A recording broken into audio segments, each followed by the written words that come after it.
shaqaalaha rayidka la yidhaahdo ee madaxda ka tihiin culays badanaa ka taagan.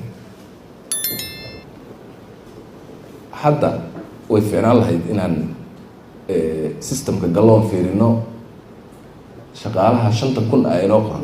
hadda ma la geli karaa? ii fiiri hadda inta ku jirta, ii fiiri inta shaqaale ee hadda ku jirta shaqada bal hala fiiriyo oo rayidka ah.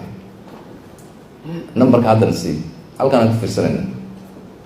waxaad ii fiirisaa inta ku jirta iyo inta fasax sharciga ku maqan.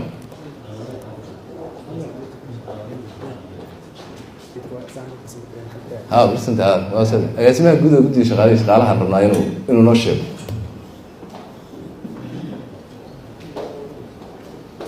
ما عندكم ليه سوا حتى نعم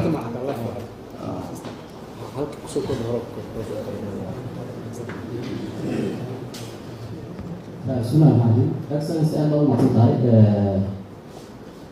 أنا هل كان داشبورد وحكمه هو أفضل تيبل كان جواب حكام لا يعطي بجود شغالة دولة بايمتريك أبتدى سيستم كل جزء حطه للمدير الجديد تقريبا هو شنكم تضرب بقول كنت ميكوف أنت الشغالة كل جزء ناشئ إيه أنت فصح شرعي يكون بس توتال ساعة صح على وشغالة كل جزء كل لما بقول يلحي طبعا شغالة اوكي يا انت فصح يكون مقال صح بقى waxaa maqan oo aan saak soo xaadirin 4,530 shaqaale. waxaa fasax ku maqan oo la diiwaangeliyay oo fasax sharci ku maqan oo systemka ugu jira cadaymahoodii 186 qof. marka 4,535 oo maqan marka laga jaro 186 fasax sharci ku maqan waxaa soo haray 4,349 qof. هذا ما صدق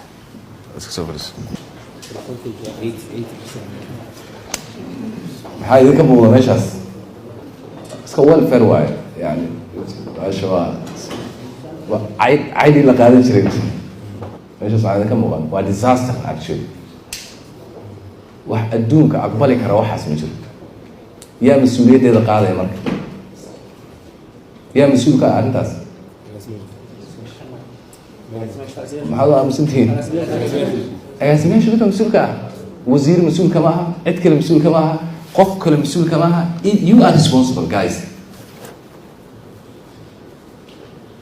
inta haddaan isu sheegi weyna maogtahay waa aakhira waa meelaan gelayna lama garanayo.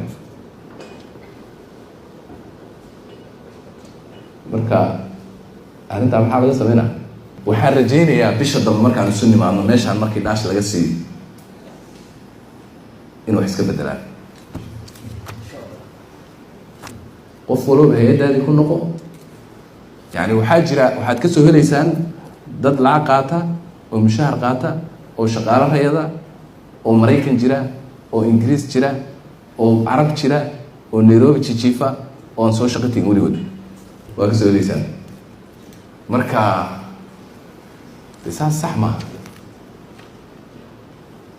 maaha inuu qof $700 iska qaato isagoo Maraykan jiifa ama Yurub jiifa ama Afrika jiifa ama gurigiisa iska jiifa oo imaanayn. wiil Soomaaliyeedna oo 200 qaatana uu khawaarijta ku dhaawacmayo oo ku naafoobayo oo carruurtiisa awoon ku noqonayso oo hooyadii ku gablamayso wax suurtagal maaha. aakhira maxaan ku jawaabaynaa? wax lagu jawaabo ma laha. waa la isweydiinaya. labadaas waddankay wada leeyihiin, way wada dhasheen, walaalo waaye. waay kani uu sidan u yeelanaa kana waay aad fursadda u siisay kaas? waay kana sidan ugu dhimanayaa?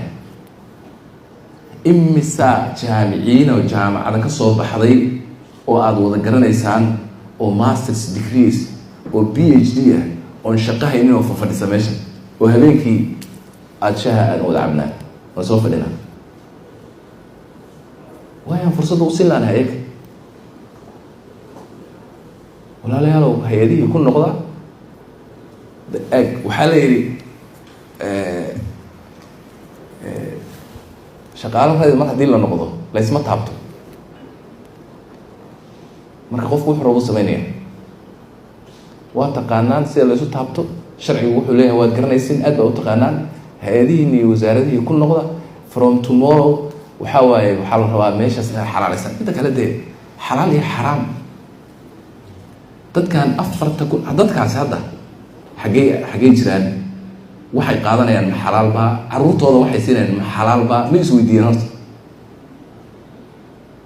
xalaal maa carruurtooda waxay siinayaan contract buu galay timekan meeshaas uu kaga tegay Soomaali baa iska leh timekan uu jiifa hadda dadka Soomaaliyeed baa iska leh asagu ma laha wuu gatay waana la gatay by the time uu saxiixayay ayaa laga iibsaday marka xaraam buu ilmihiisa siinayaa asaguna xaraam buu cunayaa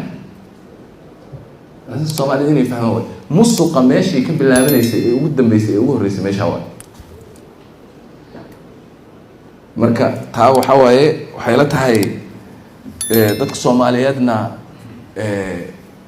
way la yaabayaan laynaguma garaabayo laakiin waxaa saxa inaan mas-uuliyaddaas cidda taqaan cidda le ee la ogyahay waa agaasimayaasha guud ee dowladda iyo maareeyayaasha ee madaxda ee halkan fadhiya ayaa mas-uulka ah arrintaas wax laga qabtaan rabnaa